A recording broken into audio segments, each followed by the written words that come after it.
Hello दोस्तों। स्वागत है आपका बिज बॉयलर के पहले एपिसोड में। ये है startup weekly news and analysis. और आज हम बात करने वाले हैं फ्लिपकार्ट की, बायजूस की, अमेजॉन की और इसी तरह कुछ रिलेटेड न्यूज़ एंड एनालिसिस की। तो कॉफ़ी का मग हाथ में लीजिए और इस वीडियो को एंजॉय कीजिए। वैसे कॉफ़ी नहीं भी लोगे तो भी चलेगा।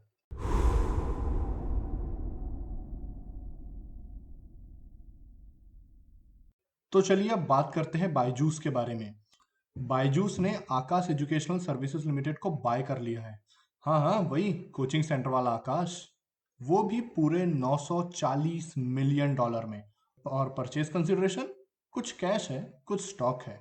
लेकिन यार इतना पैसा आखिर आया कहाँ से? तो इस चीज को फंड करने के लिए बायजूस ने अभी एक बिलियन डॉलर का फंडिंग राउंड किया है। और उस फंडिंग राउंड के कारण उसका जो वैल्यूएशन है वो 15 बिलियन डॉलर तक पहुंच गया है। ये जो 1 बिलियन डॉलर की फंडिंग है, ये फंडिंग उसे सीरीज एफ में मिली है। अब ये सीरीज क्या होता है, देखिए इस पर एक पूरा अलग से वीडियो बनाया जा सकता है। अभी के लिए बस इतना समझिए कि एक टाइप ऑफ स्टॉक है जो कि इन्वेस्टर्स लेते हैं अगेंस्ट देयर फंडिंग। हाँ, तो जैसा कि हम बात कर रहे थे, ये जो 1 बिलियन डॉलर है ये सीरीज एफ का पार्ट है। सीरीज एफ में बायजूस को 3 ट्रांचेस में पैसा मिला है। ट्रांचेस मतलब इंस्टॉलमेंट। और सीरीज एफ का जो टोटल अमाउंट है वो है 1.51 बिलियन डॉलर्स। मतलब कि 11,364 करोड़ रुपए। तब जाके बायजूस ने आकाश को बाय किया है।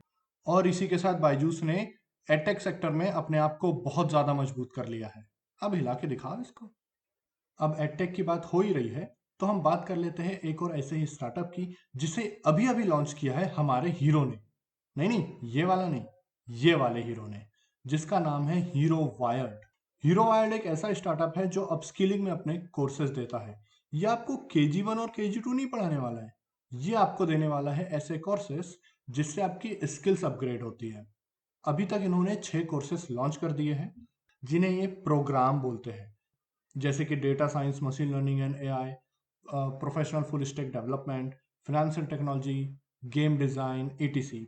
और हाँ, एंटरप्रेन्योर थिंकिंग पर भी इनका एक कोर्स लॉन्च होने वाला है। सॉरी सॉरी, प्रोग्राम लॉन्च होने वाला है। तो अपना हीरो अब सिर्फ गाड़ी नहीं चलाएगा, वो आपको स्किल्स अपग्रेड करने में भी हेल्प करेगा। अगर इसके डायरेक्ट कॉम्पिटिटर्स की बात करें तो upgrade, Udemy, great learning, simply learn, ये कुछ डायरेक्ट कंपटीटर हो सकते हैं इसके। आजकल तो हर कोई अटैक में ही जा रहा है, मुझे भी कुछ करना चाहिए। चलिए अब आगे बात करते हैं BIS लाइसेंसेस के बारे में। तो जितने भी स्टार्टअप है, अब उनके लिए BIS लाइसेंसेस लेने की कॉस्ट आधी हो गई है। जिन लोगों को नहीं पता उन्हें बता दूं, BIS मतलब ब्यूरो ऑफ इंडियन स्टैंडर्ड। हाँ हाँ, वही ISI मार्क वाला, जिस लाइसेंस के अगेंस्ट में आप अपने प्रोडक्ट पर ISI मार्क लगा सकते हैं। तो अब ऐसे जितने भी स्टार्टअप है जिन्हें ISI मार्क लेना कंपलसरी है या फिर वो ISI मार्क लेना चाहते हैं, तो अब BIS लाइसेंस लेने की फीस को गवर्नमेंट ने 50% कर दिया है। मतलब 50% का डिस्काउंट दे दिया है। तो अभी तक गवर्नमेंट ने कुछ 90 प्रोडक्ट का लिस्ट दिया हुआ है जिसमें ISI मार्क लेना कंपलसरी है। तो ऐसा कोई स्टार्टअप है जो 90 प्रोडक्ट्स में डील करता है या डील करना चाहता है, तो उसके लिए बहुत अच्छी न्यूज़ हो सकती है। लेकिन हाँ, BIS लाइसेंस लेने के लिए भी अलग अलग टाइप की फीस लगती है। जैसे कि एप्लीकेशन फीस, जो ज़्यादा नहीं होती, 500 से 1,000 रुपए की होती है। ऑडिट फीस जो कि 9,000 से 12,000 तक हो सकती है। डिपेंड करता है कि आप MSME में आते हैं या फिर लार्ज कंपनीज है, उस पर चीज़ें डिपेंड करती है। और सबसे ज़्यादा फीस लगती है आपको सर्टिफिकेट ऑफ कंफर्मिटी पे, वो होती है 30,000 रुपए। और कुछ कुछ और भी फीस लगती है, जैसे कि अगर आपकी मल्टीपल साइट्स है तो उसके लिए आपको 5,000 रुपए हर एक साइट के हिसाब से अपनी फीस देनी होती है। खैर, यदि आप लोगों को पूरी लिस्ट जाननी है इन फीस, तो आपको डिस्क्रिप्शन में लिंक मिल जाएगी, एक बार ज़रूर देखिएगा। तो चलिए अब बात करते हैं अपनी सबकी दुकान के बारे में, मतलब अमेजोन के बारे में। तो रिसेंटली अमेजोन ने एक इंडियन स्टार्टअप M1 एक्सचेंज में 10 मिलियन डॉलर का फंडिंग दिया है थ्रू अमेजोन संभव वेंचर फंड। अब ये संभव वेंचर फंड क्या है इसके बारे में बात करेंगे, लेकिन उससे पहले हम बात करते हैं कि ये M1 एक्सचेंज क्या चीज़ है, आखिर ये काम क्या करता है। तो M1 एक्सचेंज एक स्टार्टअप है जो कि ऑनलाइन इनवॉइस डिस्काउंटिंग स्टार्टअप है। अब ये इनवॉइस डिस्काउंटिंग क्या है? वैसे तो इनवॉइस डिस्काउंटिंग पर सच में पूरा एक वीडियो बनाना बनता है, क्योंकि एक अमेजिंग टॉपिक है और इवन आप लोग भी उससे पैसा कमा सकते हैं। फिलहाल के लिए शॉर्ट में बता दूं तो ओके, फॉर एग्जांपल आप कोई मैन्युफैक्चरिंग यूनिट है, आपके पास एक बहुत बड़ा ऑर्डर आता है कि मान लो आपको 1000 टीवी मैन्युफैक्चर करने हैं, लेकिन उतना आपके पास वर्किंग कैपिटल नहीं है, राइट? लेकिन अब इतना बड़ा ऑर्डर आप जाने तो देना चाहते नहीं है, और जिस बंदे ने आपको ऑर्डर दिया आप उससे पैसे ले भी नहीं सकते, क्योंकि उसने बोला है कि देखो भैया जब ऑर्डर मिलेगा तब पैसे दूंगा, या फिर उसने बोला है 30 दिन बाद पैसे दूंगा। लेकिन आपको तो आज पैसा चाहिए, क्योंकि आज आपको टीवी बनानी है। तो उसके लिए आप क्या कर सकते हैं, कुछ ऑनलाइन प्लेटफॉर्म होते हैं जैसे कि क्रेडेक्स हो गया।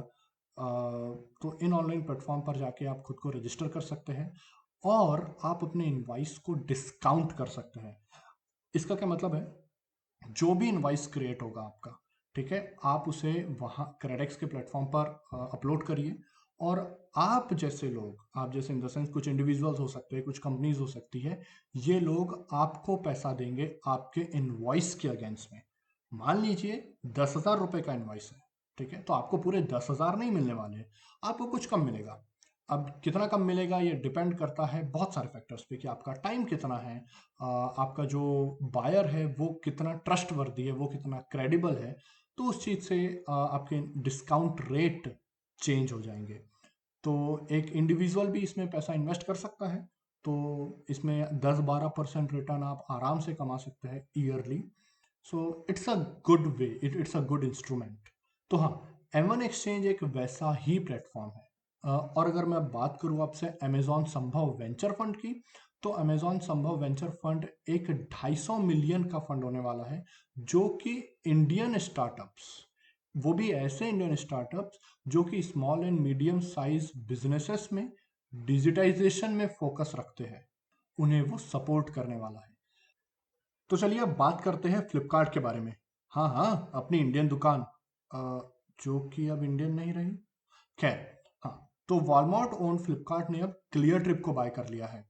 अब ये क्लियर ट्रिप क्या बोला है, जिन लोगों को नहीं पता, क्लियर ट्रिप एक ऑनलाइन ट्रैवल स्पेस का की प्लेयर है। इसका मतलब आप ऑनलाइन फ्लाइट बुकिंग कर सकते हैं, ऑनलाइन टूर बुकिंग कर सकते हैं क्लियर ट्रिप से। तो फ्लिपकार्ट ने उसे खरीद लिया है। भाई तुम ई कॉमर्स में ही रहो ना।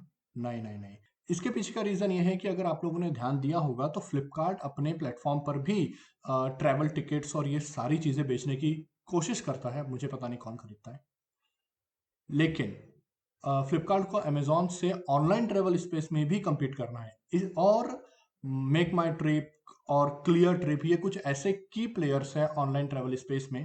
तो क्लियर ट्रिप को खरीदने से अच्छा फ्लिपकार्ट के पास क्या ऑप्शन था। अगर आपको किसी फील्ड का लीडर बनना है तो उसके लीडर को ही खरीद लो।